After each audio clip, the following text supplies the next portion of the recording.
Don't take the first exit off the interstate. And what I mean by don't take the first exit off the interstate is don't just come up with a title and write it the most. Hey, SongTown, I'm Clay Mills. I'm here today with Marty Dotson. Woohoo! Hey, Marty, in the last episode we filmed and we recorded for this lovely podcast sponsored by Sweetwater, I had the pleasure of hearing you say the words, don't take the first exit off the interstate. So I want to hold you to that. And let's talk about that. Let's talk about how when we get a song idea, say we get a title to write a song called, let's take an old Eagles song. It's going to be a heartache tonight. All right. And I'm not saying let's write that. I'm just saying when we get a song title, just, any song title we get, not writing it always the first way that we think to write it. Like that Tim McGraw song I talked about in the last episode, Standing Room Only, not making it about a packed club where there was standing room only, that song, they didn't take the first interstate. They decided to take it to a place that I want to live the kind of life that when I die, there's going to be a lot of people showing up at my funeral because I touched a lot of lives. That gives me goosebumps. So I thought, you being the lyric meister, that you probably, since you said the words, that you probably have a lot of ideas for helping people not take that first exit off the interstate. I'm putting you on the spot. Yeah, we've actually got a whole course that I filmed on the SongTown website. So if you're a SongTown member, you can watch the What's Your Angle course on there, and it talks about this in depth. But I'll share some of the things here. And what I mean by don't take the first exit off the interstate is don't just come up with a title and write it the most obvious way, because 80% of the people are going to be writing it that exact same way. If they hear that same line in a movie or see that quote somewhere, they're going to write that song exactly the same way. And it really hit me one time. Clay and I were teaching a class, and we gave everybody in the class the same title and told them to go write a song with that title. And probably 70 or 80% of the people wrote the exact same angle on that title. Another 10 or 15%, there was a group that wrote it in a little different way.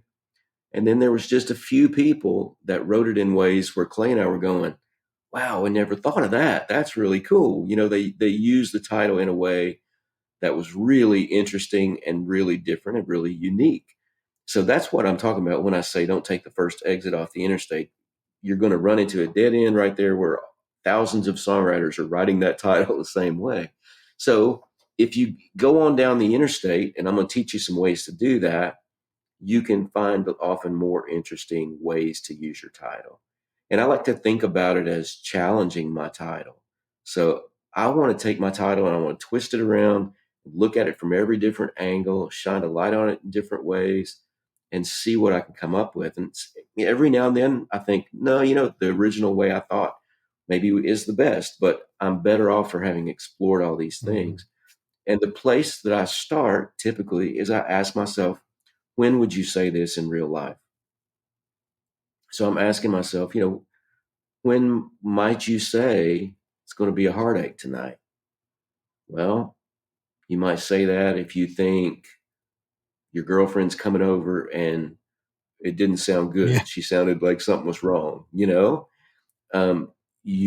might see a woman hitting on, flirting with a bunch of different guys in a bar and think, oh, it's going to be a heartache tonight for somebody, you might see a couple out and she's really seems into someone else. Like she's fallen out of love with this guy and in with this one, so if you start asking yourself, like, when might I say that in real life? Or when could someone say that in real life?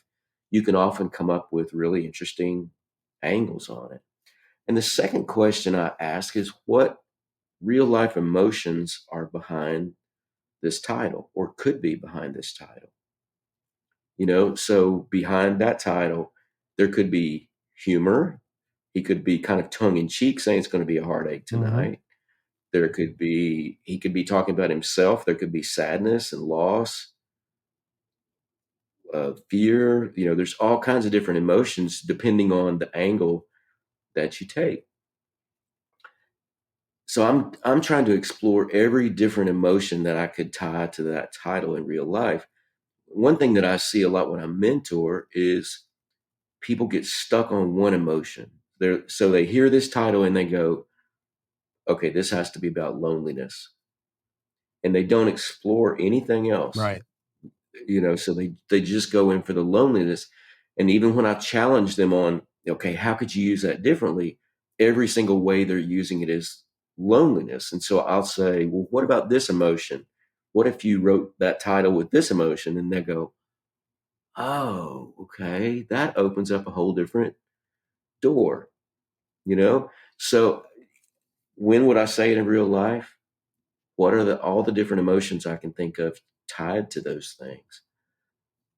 And then I start asking myself, okay, what are the emotions that would be most universal that I could talk about in this thing? So, if I'm going to use this title and I'm going to write about loneliness, how many people have felt that the way I'm thinking of writing it? Or if I'm going to use it and talk about sadness, how many people have felt that? And I kind of just challenge my title in that way. I just try to think of every different way I might possibly use that in real life so that it sounds real and honest. We talked about that in the last episode of making your song sound conversational and real and honest. That's what you want as well. So you don't want something that's feels contrived, or it feels like, well, they just tried to make up some way to use this. I have a song called Concrete Trampoline, and it's really different and unique, but I think it's such a weird thing that we had to kind of force it into being a song, and it doesn't sound like something you would say in real life. Yeah. So, just those three tips can go a long way to helping people find creative and fresh ways to look at their song title and use their song title. Just where would I say it in real life?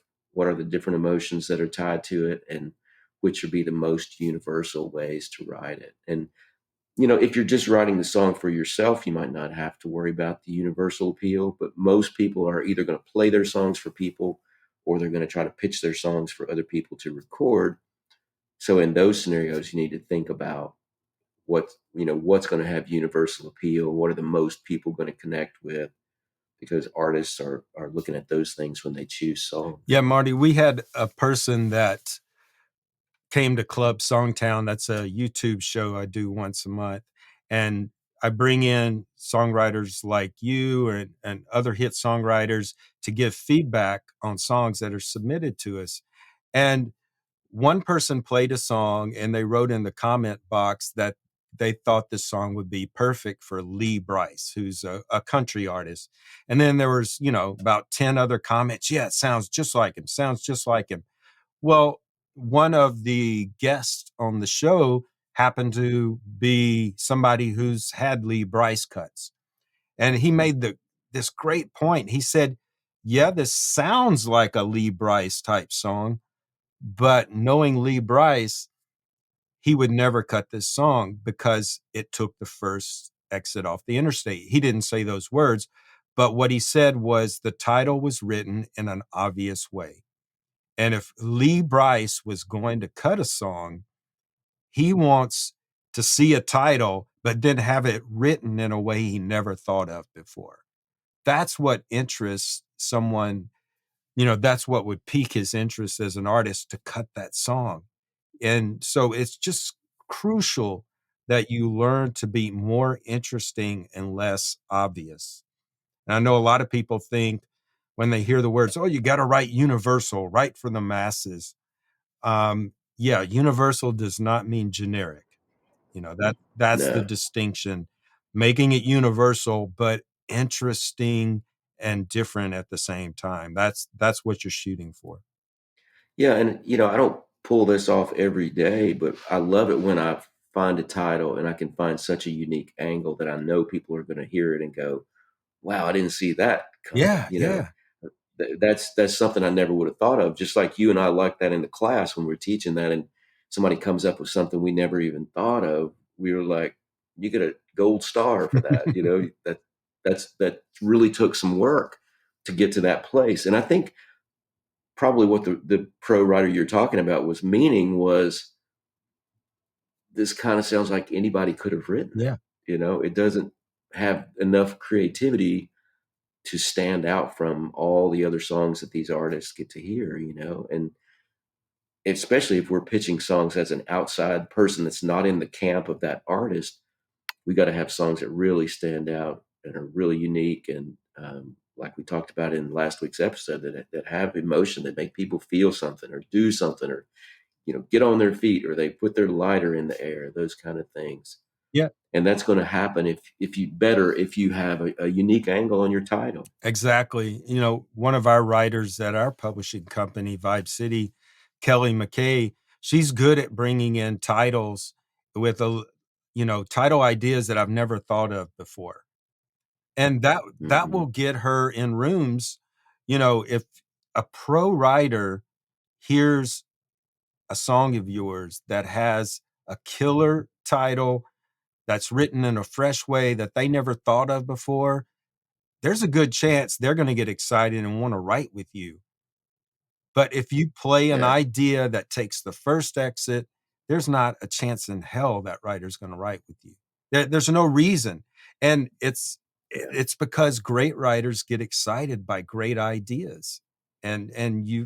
you've got, a great song idea is not easy to come by. So it should be your goal, and it should be something that you dig deep for. And I think if you do that, you're going to see a lot more success. Not you said if you're writing for yourself, even if you're the artist, you still have to write songs that turn your fans on. And Yeah. writing something obvious is going to be less appealing to your fans, unless it's a fart joke. And then, yeah, you might have some fans that like that. But 9 times out of 10, being a little more interesting is gonna separate you from the other artists, the other writers, and separate you from AI. As we all know, I love to say AI is its aim is to make the world generic, and our goal as writers is to change the world with our vision. And speaking of vision, Yeah. Marty, tell us about our sponsor who has the vision to sponsor this wonderful podcast. Whoa. I will. I want to say one more thing, and then on our topic, and then I'll do that. You know, One time there was Tom Shapiro was a writer that I aspired to write with. He had 50 top 10 hits, and I knew if I just went up to him and said, "Hey, I'd love to write with you sometime," he's probably going to say, "Well, I've kind of got my camp of people." But I heard him say one day that the hardest thing about being a pro writer was having a hit idea every day. And I thought, okay, let's try this out. So I went and I found a bunch of titles, and I went on ASCAP and BMI's websites and searched to see how common those titles were, until I found one that nobody had ever written. There's no songs out of hundreds of thousands with this title. And so I went to Tom and I said, "Hey, I've got this idea. I'd love to write with you." And the idea was "A Better Idea" was my title. And he said, "Well, what's so special about that?" And I said, "Well, the idea would be that God made a man, then he had a better idea and made a woman." And he went, "Oh, okay, I love that."